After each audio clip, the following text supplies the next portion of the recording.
This is the channel where we watch and learn from some of our favorite singers. My name is Liza Quinn. Today we're going to be talking a little bit about Cakra Khan's elimination. I don't normally discuss things like this on this channel, but I think it's a good conversation to have because I've been asked so much about it, and I feel this is the best way for us to have this conversation, right? Is via this video. And it's healthy, part of our healing process, because many of us who are fans are definitely sad that he is not going to move on to the live rounds. So of course, you know, I think as a community of Cakra lovers, we should definitely talk about it. And I saw while I was at it that he released an official music video for Tennessee Whiskey, which that was the first thing I heard Cakra do. I can link that over here. And I'd love to hear this recorded version because what we usually see is him just sort of live on the mic. So just to sort of see how the vocal production was approached and all that good stuff. So this will be fun. So let's dive into this and talk about this AGT thing real quick. I did get informed by you guys, so thank you for keeping me in the loop, that he had announced that he wasn't going to be moving on to the live rounds. When I did the initial reaction of the audition, which I can also link at the end of this video, we talked about how it is a show, and we talked about just briefly some of the, you know, ins and outs, the things that go into production of these shows, maybe some of the things that could be going on in the producers' minds, and for example, like why they stopped him mid-audition and song choice and all that stuff. Like any other series that you're going to watch, they're going to be characters. AGT is a broad audition show because it's all kinds of talent. It's not just singers. So they do have to be a little bit more selective about how they do things. And you know, you have to know that it's not necessarily about talent. There's a response they're looking for. And it's not that it's scripted, but you have to imagine that when you put a combination of people together, how are they going to round each other out? None of this is confirmed. And you know, this is just my speculation. Generally, when they pick songs, there's a lot of factors that go into picking songs for a show. So you have licensing aspects, right? Making sure it's something that they can easily license or that they already have in their catalog of licensed material, because obviously they have to pay for the stuff that gets put on TV. And then of course there's that role, right, that you would play. So if maybe they think, oh, it'd be really cool, like this person lends themselves to being kind of soulful, cool, bring everybody together guy, you know, with like the reggae song and the whole bit, then they might push for No Woman No Cry, or they might push for a song that maybe got the most views on his YouTube channel, for example, and that was maybe like one of the more popular covers, let's just say. So when you do that, you don't really have the freedom to choose your audition song per se, like maybe for the initial audition before you get in front of the judges. So, you know, maybe musically that persona of artist, they didn't need another one, or could be a million things. But I did mention in my prior video that I felt like the songs that they did choose didn't really give Cakra the opportunity to showcase all the things he's really capable of. We're all very attracted to his tone and the uniqueness in his voice and his sincerity, his honesty, his expression, his passion. But also there's a lot of technical things he's really good at too. He is quite acrobatic of a singer. You know, unfortunately, a lot of people who maybe didn't watch his YouTube videos didn't really get a chance to experience that, and that's the part that disappoints me. But let's have no fear, because he was exposed to a big audience, and I think that's ultimately what's most important. So I know that this is only the beginning for him. He's got so much more ahead of him. Without further ado, now that we got that out of the way, let's go ahead and dive right into Tennessee Whiskey, the official music video. Let's do it.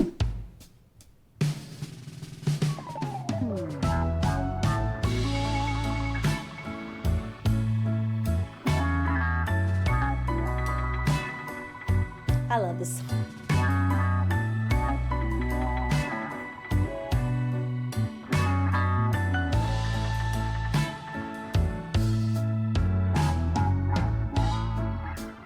Used to spend my nights out in the bar room.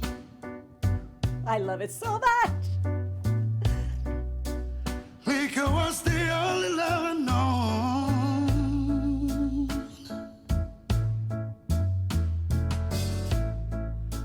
But you rescued me from reaching for the bottom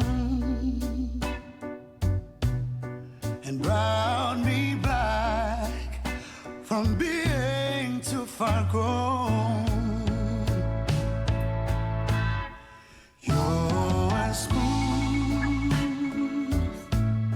as Tennessee whiskey. You're sweet as strawberry wine. You're as warm as a glass of brandy.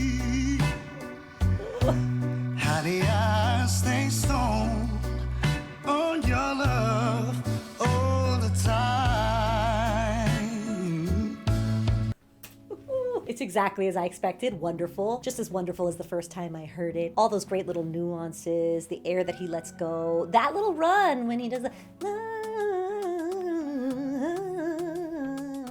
I don't really remember how that run goes, but something like that. Don't judge me for that. But that one, you know, what about his agility there? We didn't get to experience stuff like that on the show as much, but that requires a lot of agility. Not everybody nails that run so beautifully, and he does just a great job. You know, I love it. It's beautiful.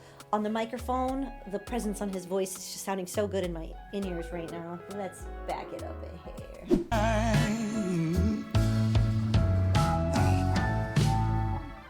Now I've looked for love for, you know, the same old places.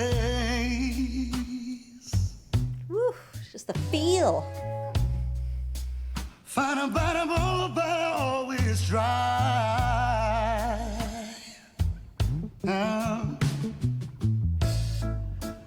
But when you pour out your heart, I didn't waste it. No, I won't.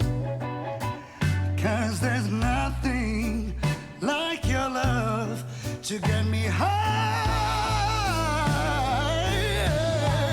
You're smooth. See what I'm talking about? The agility. Beautiful. Oh. Stand to escape. You're sweet as strawberry wine.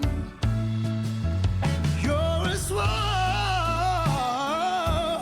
as a glass of brandy. Woo. How you stay stoned on your love all the time. Hey.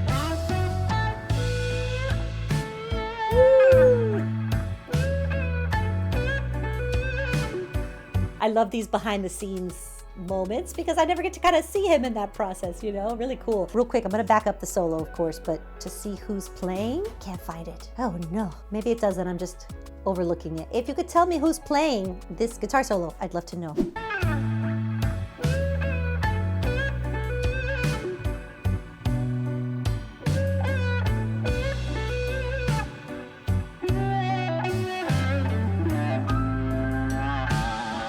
You're smooth. Stand is risky. Stand is risky. Stand is risky. Hey, you're smooth. Stand is risky. Stand is risky. Stand is risky.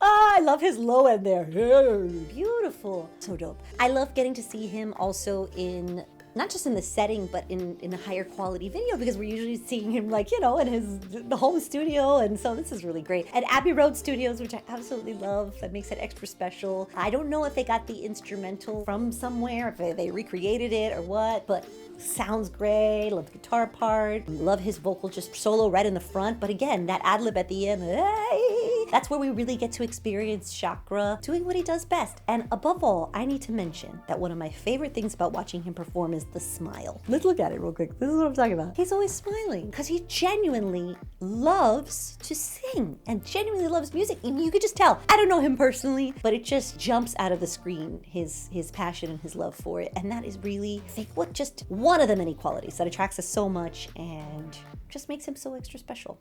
It's just genuine. Yes.